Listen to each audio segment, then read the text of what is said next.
educated, be organized, and be agitated was the message to the Indian youth from Dr. B.R. Ambedkar. But down the line, the Indian youth became just educated.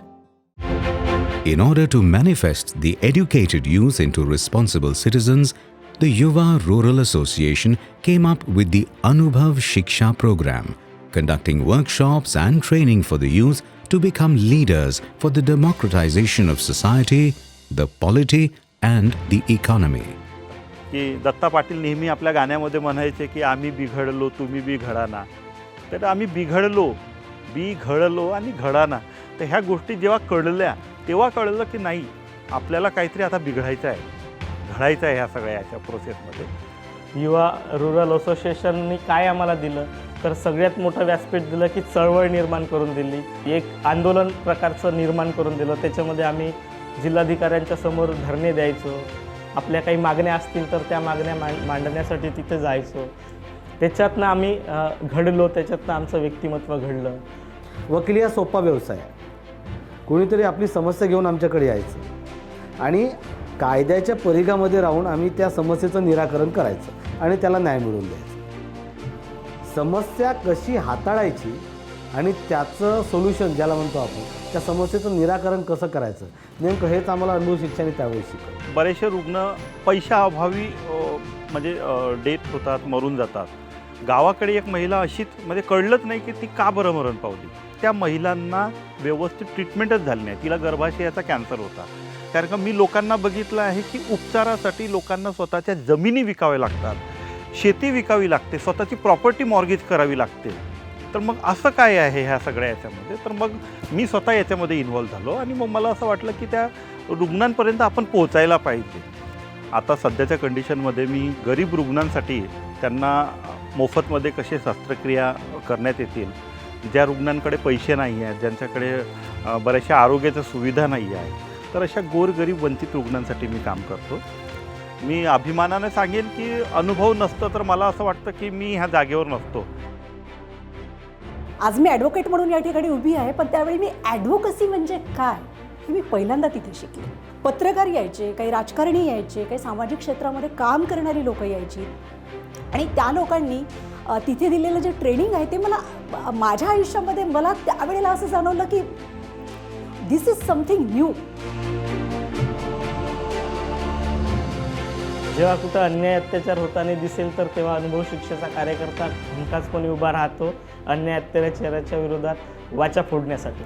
तुम्ही जर माझ्या Facebook post जर बघितल्या की विधवा, परित्यक्त्या, ज्यांना कौटुंबिक हिंसाचाराच्या ज्या बळी ठरल्यात त्यांना माझ्या ऑफिसमध्ये कुठलंही फी लागणार नाही, कुठलंही अधिवक्ता शुल्क मी घेणार नाही. Anubhav Shiksha reached out to 45,000 youths. More than 10,000 youths developed as concerned citizens and 1,000 youths developed as leaders in social movements with 30% participation from women.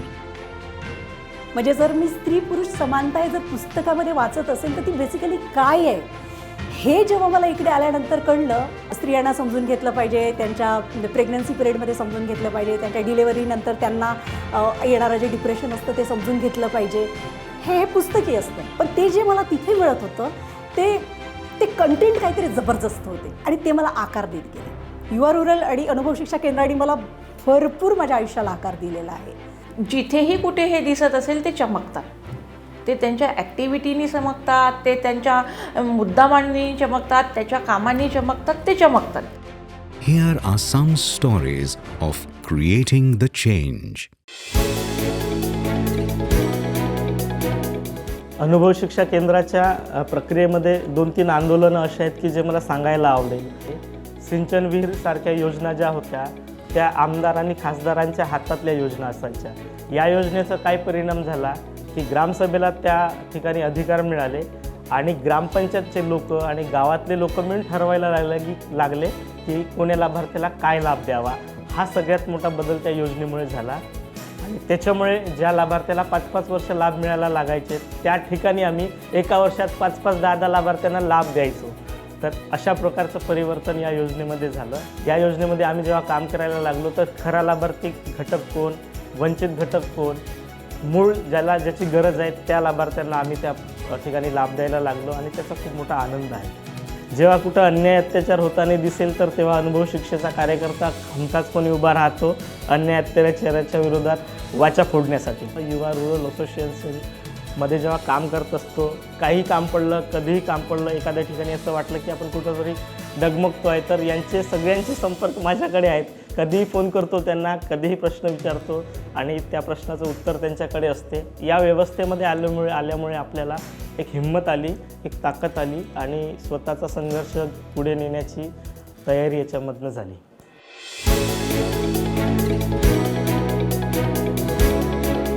Me Tanuja, Bombay हायकोर्टाच्या Nagpur बेंचला practice करते. अशाही काही केसेस माझ्याकडे आहेत की जिथे नवरा बायको आज खूप आनंदाने आपल्या मुलासोबत राहत आहेत. बिकॉज ऑफ हे यामुळेच होतं की त्यांना कोणीतरी एक थर्ड कम्युनिकेटर हवा असतो लाईफमध्ये. एक कुटुंब असं होतं, त्यांच्या लग्नाला जवळपास 7 वर्ष झालेली होती आणि नवरा सामान घेऊन निघून गेलेला होता की मी आता काहीतरी वेगळं करणार आहे आयुष्यामध्ये, मला वेगळा जॉब करायचा आहे. त्यांनी तिला एकटीला सोडून दिलं.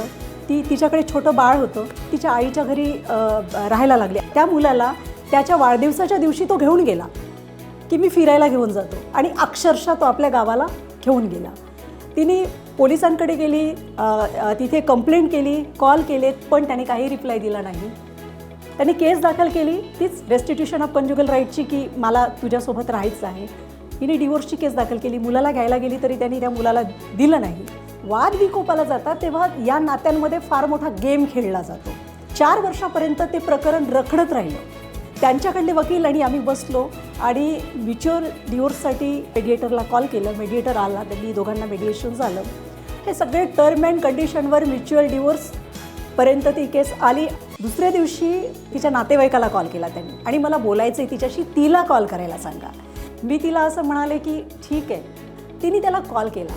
त्या कॉलचा इफेक्ट असा झाला की तो असं म्हणाला, मी तुझ्या घरी येऊन राहायला तयार आहे. त्यानंतर आत्ता नागपूरच्याच एका चांगल्या एरियामध्ये एका घरामध्ये आपल्या बाळाला घेऊन ते खूप आनंदाने राहत आहेत. बेसिकली ट्रेनर म्हणून मला खूप छान शेप मिळाला. त्यावेळेला मला युवा रुरल आणि अनुभव शिक्षा केंद्राची आठवण व्हायची. मी थँक्स बोललेले अनेकदा मनातून. माझं नाव करुणा महंतारे. मी फॅमिली कोर्ट नागपूरला मॅरेज काउन्सिलर म्हणून मी काम करते आहे. युवा रुरलमध्ये जे व्हॅल्यूज आहे आपले, जेंडर जस्टिस असेल, त्याच्यानंतर इक्वॅलिटी असेल, पर्यावरण सुरक्षा असेल, ह्या व्हॅल्यूजवर डिस्कशन व्हायचे, वर्कशॉप्स व्हायचे. त्याच्यातनं पण एक समज डेव्हलप झाली, पाया पक्का झाला, मातीला आकार मिळाला. माझ्याकडे एक लेक्चरर कपल होतो, पण आपल्या संस्कृतीमध्ये पुरुष प्रधानता ही आहे आणि पुरुष प्रधानता असल्यामुळे नवऱ्याने काय केलं पाहिजे आणि बायकोनी काय केलं पाहिजे हे त्यांनी अलिखित ठरवलेलं असतं.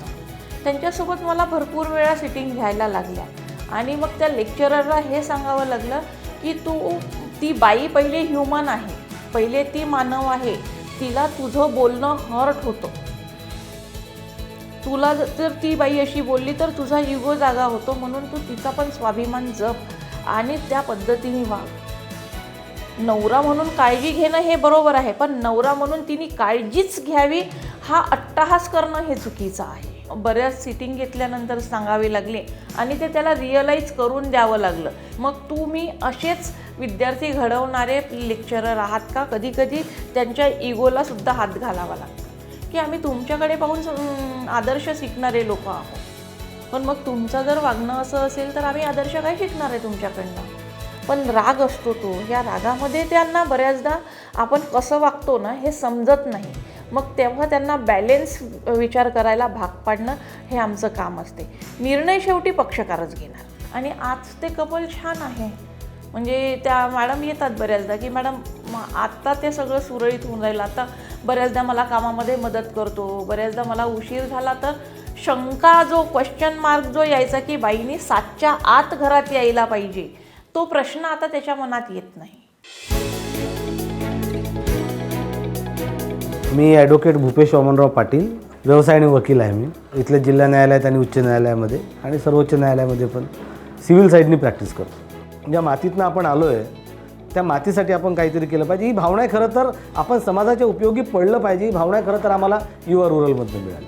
आणि म्हणून मग मी माझ्या असं लक्षात आलं की इथे जी लहान मुलं आहेत, शहरामध्ये आपण 2.5 ते 3 वर्षाचं तांदूळ बाळ असलं की ते नर्सरीमध्ये जायला लागतं. मात्र आमच्याकडे असं आहे की बालवाड्या खरं सांगायचं तर त्या फक्त स्तनदा आहार किंवा त्यांना जो काही थोडासा आहार मिळतो मुलांना त्याच्यापर्यंत मर्यादित आहे.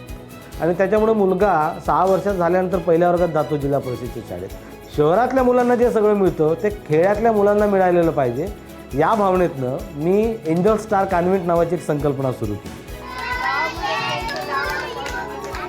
आता प्रश्न पैशाचा होता. गावातली अर्थातच लोकही फी देऊ शकणार नाही आणि त्याच्यामुळं मी टार्गेट ग्रुप केला. माझ्या 10 किलोमीटर अंतरावर जितकी गावं आहेत त्या 5-7 गावातल्या लोकांना उन्हाळ्यामध्ये जेव्हा ती खाली असतात तेव्हा मी त्यांना आवाहन केलं, तुम्ही 500 रुपये मला द्या, त्या बदल्यात महिनाभर मी तुमच्या मुलाला शिकवणार आणि दिवसभर सांभाळणार सुद्धा. आज त्या वडसी गावामध्ये ते कॉन्व्हेंट सुरू आहे. आज एक 52 मुलं आहेत. 52 मुलं येतात. त्यांना अंक ओळख होत आहे, त्यांना अक्षर ओळख होत आहे, त्यांची पर्सनॅलिटी डेव्हलपमेंट होत आहे. डान्स क्लासपासनं ते कलाकुसरपासनं ते इंग्लिश माध्यमातून आम्ही सगळे शिक्षण देतो. आपण समाजाच्या उपयोगी पडलं पाहिजे. ही भावना खरं तर आम्हाला युवा रुरलमधून मिळाली.